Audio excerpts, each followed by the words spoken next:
Episode kali ini spesial karena saya akan berbagi rahasia yang insya Allah bisa melancarkan bisnis, mengundang berkah, dan membuat terbebas dari hutang. Jadi ceritanya ada seorang pebisnis muda yang namanya Kang Dewa Eka Prayoga dan beliau ini terlilit hutang 7,7 miliar. Intinya karena ditipu rekan bisnis lah. Jadi rekan bisnisnya itu kabur dan Kang Dewa ini yang dikejar-kejar investor yang kehilangan uang mereka. Sudah jatuh tertimpa tangga. Di tengah-tengah kesulitan finansial tersebut, Kang Dewa ditimpa penyakit berat dan terancam lumpuh atau bahkan kehilangan nyawanya. Singkat cerita, dengan sisa harta yang ada, Kang Dewa dan istrinya kemudian menyedekahkan uang tersebut. Gak lama, penyakit kerasnya sembuh dan beliau menjadi dapat ide bisnis yang tidak butuh modal banyak, yaitu menulis buku yang ternyata laku keras dan uangnya bisa dipakai untuk melunasi hutang yang 7,7 miliar itu. Sekarang beliau punya berbagai bisnis dan rajin mengajarkan tips berwirausaha serta mengingatkan orang mengenai keajaiban bersedekah. Ini kisah nyata loh, bukan hoaks. Silakan teman-teman bisa search di YouTube. Banyak banget video beliau yang bercerita tentang ini. Dan cara yang sama juga bisa dipakai oleh semua orang untuk mengundang rejeki di kehidupan kita masing-masing. Mau tahu gimana caranya? Sebelum kita membahas detailnya, jangan lupa untuk subscribe dan like karena channel ini membahas berbagai cara untuk mendapatkan uang tambahan. Kalau kalian ingin dapat uang dari YouTube, silakan klik link di deskripsi karena ada triknya loh supaya bisa cepat monetisasi. Selain itu, di deskripsi juga ada banyak sekali link lain yang bisa membantu teman-teman mencari penghasilan tambahan dan juga berhemat. Oke, yuk lanjut lagi nonton videonya. Selamat menonton! Waktu saya masih jadi karyawan, tentunya saya juga sering ya mendengar kata-kata rezeki itu Allah yang mengatur. Tapi rasanya kayak teori aja gitu, nggak begitu kerasa karena setiap bulan dapat gaji rutin. Terlepas dari ibadah saya seperti apa, amalan saya seperti apa, ya pokoknya pemasukannya dapat segitu. Tapi setelah berwirausaha full time, iya ya kerasa banget bahwa rezeki itu Allah yang mengatur. Masya Allah, ini pembeli datang dari mana ya? Kok hati mereka bisa tergerak untuk beli ke toko saya? Padahal ada banyak toko-toko lain yang menjual barang serupa, bahkan malah kadang-kadang toko lain itu jualnya lebih murah. Tapi kenapa ya bapak atau ibu ini tetap beli ke saya? Sebaliknya, kadang uangnya sudah di tangan, pembelinya minta refund karena mereka berubah pikiran. Kerasa banget bahwa kita sebagai manusia itu sangat lemah dan tidak berdaya. Lalu gimana caranya supaya Allah mau menolong kita? Kalau menurut Pak Ustadz sih salah satunya adalah dengan menolong sesama. Katakanlah meskipun kita tidak bisa memberi banyak, tapi asal rutin dan ikhlas, insya Allah itu bisa membawa banyak berkah untuk kehidupan kita. Tapi kalaupun bukan dari kacamata agama, bersedekah itu tetap menjadi latihan yang bermanfaat untuk yang berwirausaha. Kenapa?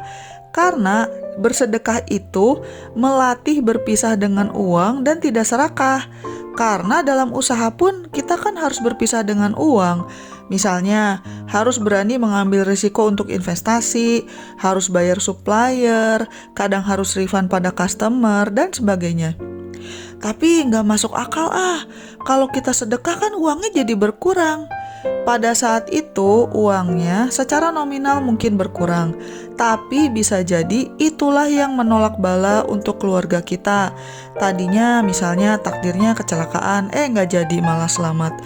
Atau tadinya mestinya sakit keras, tapi alhamdulillah tetap sehat. Atau bisa jadi itulah yang mengundang pertolongan Allah dan rezeki yang lebih berlimpah. Bingung bayar sekolah anak, alhamdulillah dapat beasiswa, dan seterusnya. Pokoknya gak ada deh ceritanya orang yang miskin karena rajin bersedekah dengan ikhlas. Yang ada hidupnya jadi lebih berkah dan ada aja jalan keluarnya. Supaya pahalanya insya Allah terus mengalir, saya sarankan teman-teman untuk beramal untuk hal-hal yang bisa dimanfaatkan oleh orang banyak dan dalam jangka waktu yang panjang. Kalau menyumbang ke rumah anak yatim, masjid, atau tanah wakaf sih sudah tidak perlu disebutkan ya, karena sudah jelas. Tapi yang bisa teman-teman pertimbangkan juga adalah menyumbang untuk pembangunan jembatan, sumur di daerah tertinggal, perbaikan sekolah, rumah sakit, dan sebagainya. Loh, tapi kan kalau infrastruktur seperti itu dipakainya oleh orang dari berbagai agama, ya nggak apa-apa kan, asal dipakai untuk kebaikan orang banyak. Kalau soal pahalanya sih biar dihitung saja sama malaikat lah, kita nggak usah ikut bingung. Enaknya zaman sekarang mau bersedekah juga bisa online, bahkan lewat marketplace juga bisa. Tidak perlu nunggu kenceleng lewat. Berikut adalah beberapa pilihan yang bisa teman-teman pertimbangkan. Yang pertama adalah Dompet Duafa Republika. Dompet Duafa Republika adalah lembaga filantropi Islam yang didirikan tahun 1993 dan ditujukan untuk memberdayakan kaum duafa melalui kegiatan amal dan wirausaha sosial. Mereka punya program macam-macam ya, mulai dari pendidikan, kesehatan, ekonomi, dan sebagainya. Yang saya suka dari program mereka adalah mereka punya program wakaf rumah sehat dan memberikan layanan kesehatan gratis untuk mereka yang kurang mampu. Jadi kalau kalian mau menyumbang di sini, Masya Allah, kebayang gak tuh tiap orang yang jadi sehat menjadi amal untuk teman-teman. Selain itu, Dompet Duafa juga punya program wakaf produktif untuk membantu mereka yang membutuhkan dalam menjalankan usaha. Jadi istilahnya bukan sekedar memberi ikan tapi juga memberi alat pancingnya dengan harapan kelak mereka menjadi mandiri. Untuk menyumbang caranya gampang banget. Silakan klik aja tombol donasi di website mereka, ada di pojok kanan atas. Silakan, link ada di deskripsi ya teman-teman. Selanjutnya adalah kitabisa.com. Kitabisa ini adalah salah satu platform crowdfunding untuk meminta sumbangan yang paling terkenal di Indonesia. Di sini ada banyak sekali pilihan untuk beramal dari dalam dan luar negeri, mulai dari menolong korban bencana alam, pengobatan balita dan anak sakit, memperbaiki jembatan, bangun sumur, dan sebagainya. Dan platform yang ini lintas agama ya guys. Yang saya suka dari kitabisa.com adalah selain variasi kesempatan beramalnya banyak banget, teman-teman juga bisa membaca dulu latar belakang dari peminta bantuan, di mana ceritanya sampai butuh bantuan dan uangnya akan digunakan untuk apa. Kalau kalian sudah menyumbang, maka kalian akan mendapatkan update secara berkala dari orang yang meminta bantuan tersebut. Untuk berdonasi bisa mulai dari Rp1.000 ya guys, bisa pakai aplikasi lagi. Silakan klik link di deskripsi kalau teman-teman ingin beramal lewat kitabisa.com. Sebagai catatan, kitabisa.com ini mengutip 5% biaya administrasi untuk berbagai kategori. Ada sih pengecualiannya kayak bencana alam dan zakat, tapi secara umum ada 5% biaya administrasi. Jadi misalnya, kalau teman-teman mau menyumbang ke program organisasi yatim mandiri misalnya, daripada lewat kitabisa.com, sebenarnya lebih baik kalau teman-teman donasi langsung ke pihak yang bersangkutan kalau kita bisa menemukan mereka, supaya bantuan tersebut tidak terkena potongan 5%. Kalau yang meminta bantuan itu atas nama lembaga, biasanya gampang kok, tinggal di Google aja. Tapi kalau yang minta bantuan itu perorangan, kita bisa baca deskripsi iklannya di kitabisa.com karena kadang-kadang mereka meninggalkan nomor HP yang bisa dihubungi. Selanjutnya, Rumah Zakat Indonesia.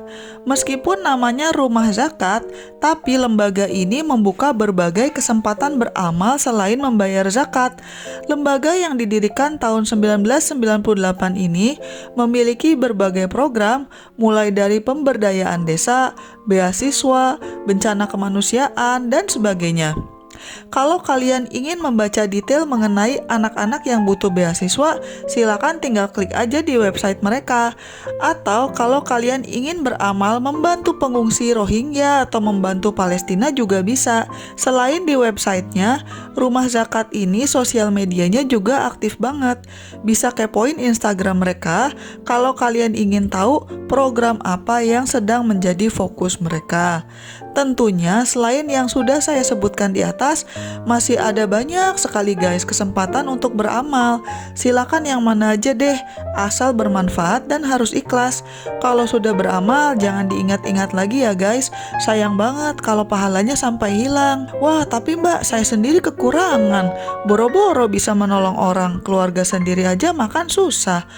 Kalau kondisi finansial teman-teman belum memungkinkan untuk menolong orang, maka bantulah dengan cara lain. Misalnya, kalau nemu paku di jalan, ya singkirkan, supaya ban orang lain tidak kempes kalau lewat situ. Kalau bertemu dengan orang buta atau yang sudah sepuh banget mau nyeberang jalan, ya bantulah sebentar supaya beliau bisa lewat dengan selamat. Dengan membantu orang lain secara tulus, mudah-mudahan itu bisa mengundang pertolongan Allah untuk kita.